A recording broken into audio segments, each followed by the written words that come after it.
Hey guys, I'm Ash. That back there, that's the cat I adopted. This is my sleeping medication. This is my wallet. This is my spoon. And I'm gonna review Ready Player One with the sun being freaking intense. Also, I'm saving for long hair. As you can see, it's not quite well. So if you could tell me how this gay shit looks and give me some feedback, that would be okay. That's okay. You can call me gay or faggot or whatever. I don't care. So anyway, Ready Player One. Surprisingly amazing. Yeah.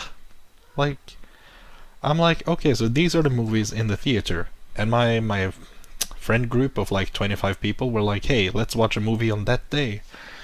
And then the poll on Facebook comes up and I'm like, Pacific Rim 2? Hell yeah, Pacific Rim. Let's all vote for that. And people are like, yeah, let's do it. Then the very next day, Ready Player One is number one.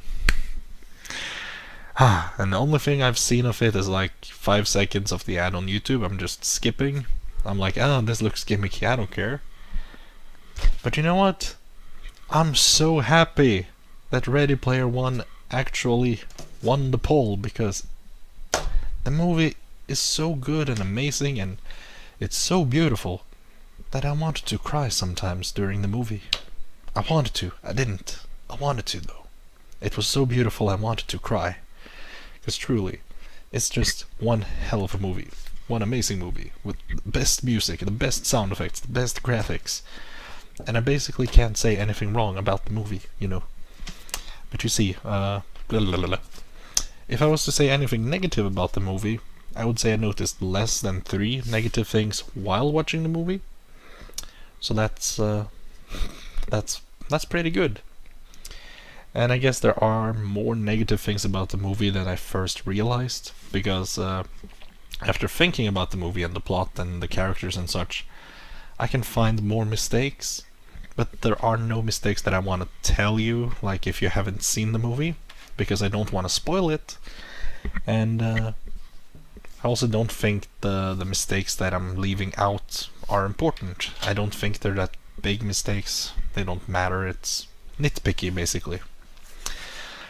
But yeah, if I was to mention 3 things that I don't quite like about the movie, then the first one is a minor nitpick, and it's that in one of the scenes in the real world, the camera is out of focus.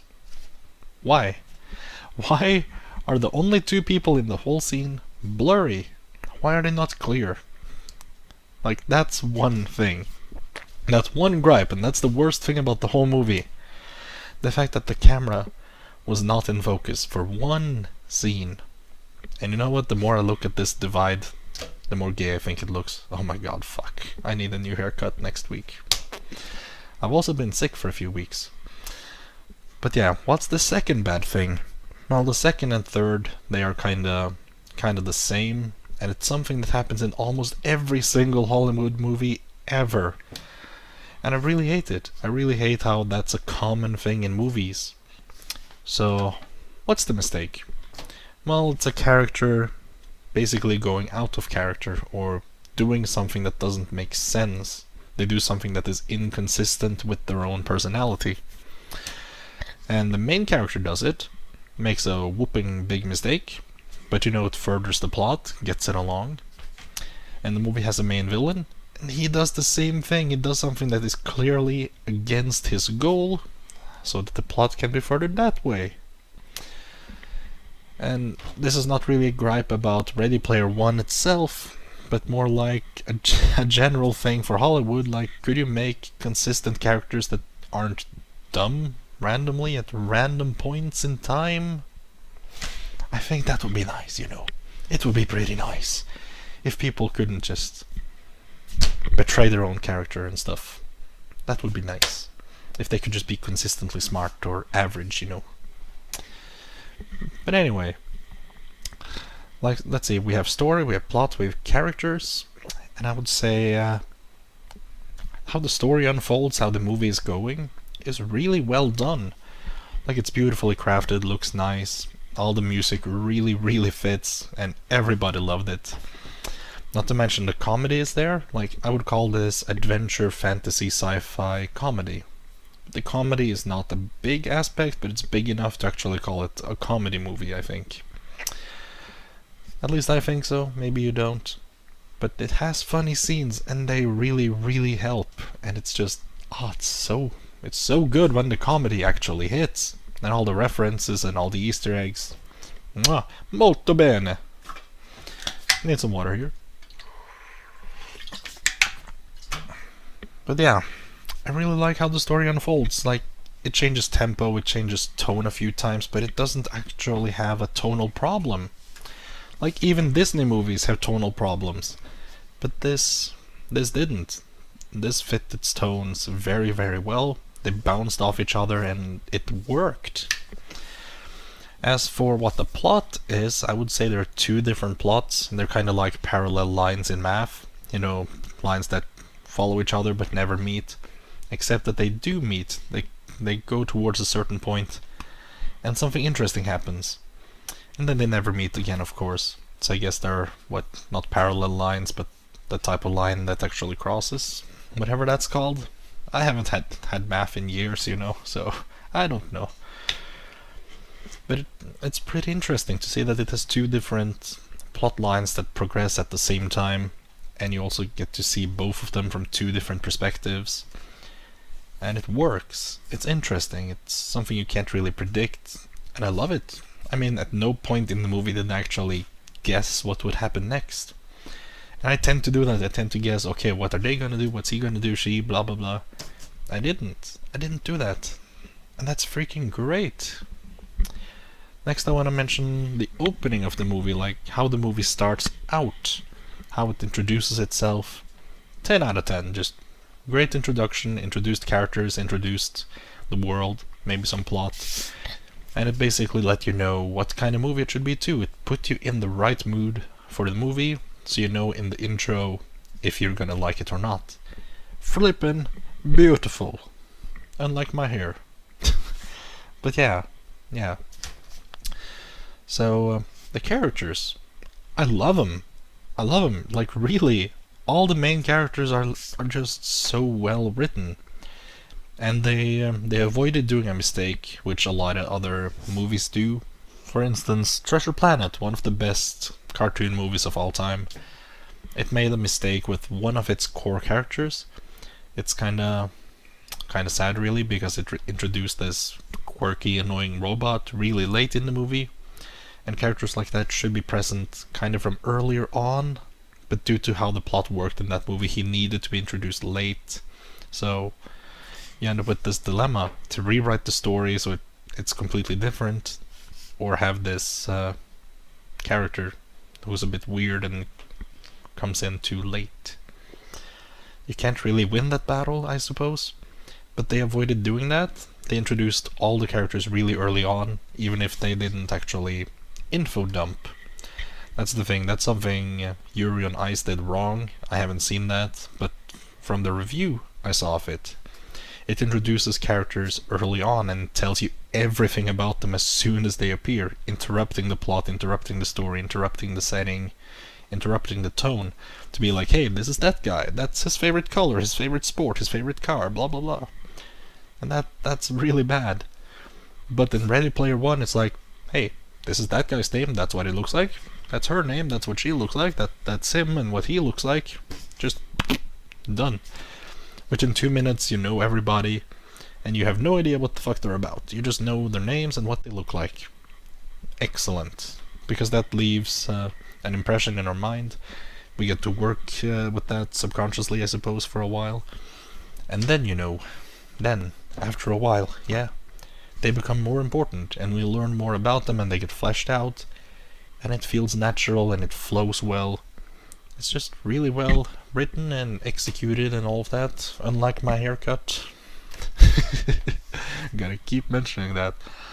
But yeah, I love every single character, and I don't really have a favorite, I think they're just well made, well written. They have good behaviors, and for the most part, actually, for everything, they behave consistently, and I like it. It feels like their personalities are real, and they're actually real people, and they're not fictional characters, if that makes sense. Of course, they are fictional characters, but they don't feel like it. That's the point of a movie, to be an illusion. It's supposed to convince me that this world is real. And yeah, of course, after finishing the movie, I don't believe that, but while watching it, yes, I believe that. It's very, very good.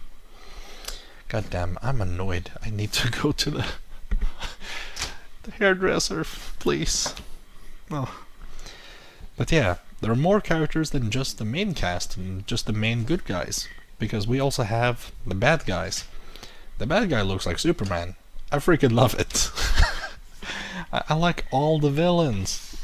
All of them, from the tiny goons to the big boss man to the kind of intermediate second in command. And I also like the guy. I'm just gonna call him Fred. Yeah, you know what I mean when you watch the movie. Fred is fucking awesome. Ah, Fred. Fred and his shit. Am I right? You who have seen the movie, Fred and his shit. He's funny. I don't know if they chose the right voice actor for him, because he sticks out a lot. Like if you've seen Big Hero 6, you're gonna know. Oh, that's the guy. That's that guy. Yeah. Like, it's come a point in his career, I think, where it's like, sorry, you're too talented for this movie. We can't hire you. Like, really, he does such a good job, but his voice stands out. Wow.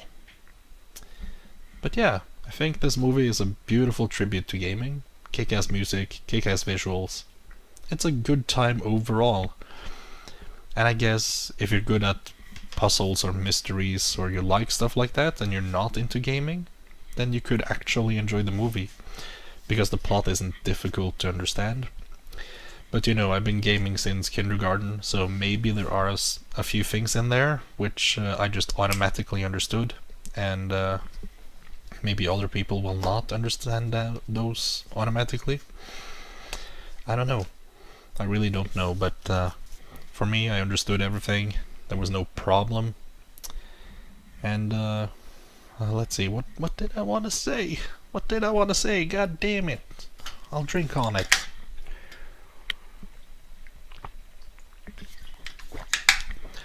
I think gamers are really gonna like the movie anyway. People who don't game, maybe not so much. They'll understand the movie, but maybe they won't think it's to be as awesome. Something else about the Easter eggs that I kinda like, and kinda don't like, I guess, it's a neutral positive, perhaps. It's like, ooh, there's Tracer, I see her. It's like it made me smile to see Tracer on the battlefield. Like, what the fuck? She's in Overwatch. What's she doing here? You know, that's awesome that they got the license to do that. At the same time, it's something that stands out and again kind of breaks immersion, but who cares? It's a movie that doesn't take itself seriously, and yet it's so good. 9 out of 10. Slap it on there. This to me is just as good as Deadpool, better than the Warcraft movie though, and even better than the first Pacific Rim. And I voted to watch Pacific Rim 2 instead of this movie. I need to slap myself. Ow. I slapped myself. It hurt. Here's my spoon again. But yeah, what I want to say is, for instance, the main character, right? Topic switch, new topic. Main character. What I think about him is that he's interesting, but also he's me. He's like me. Oh my god, it's me in the movie. Main character. Ah! Like, yeah, I see so much of me in the main character, which is really, really cool. I've never seen a main character that's so much like me. Still, he is very different to me, very different indeed, but so much similar. Like, sure, he is better at driving than me, he's better at shooting than me, he's more handsome than me, has better hair than me.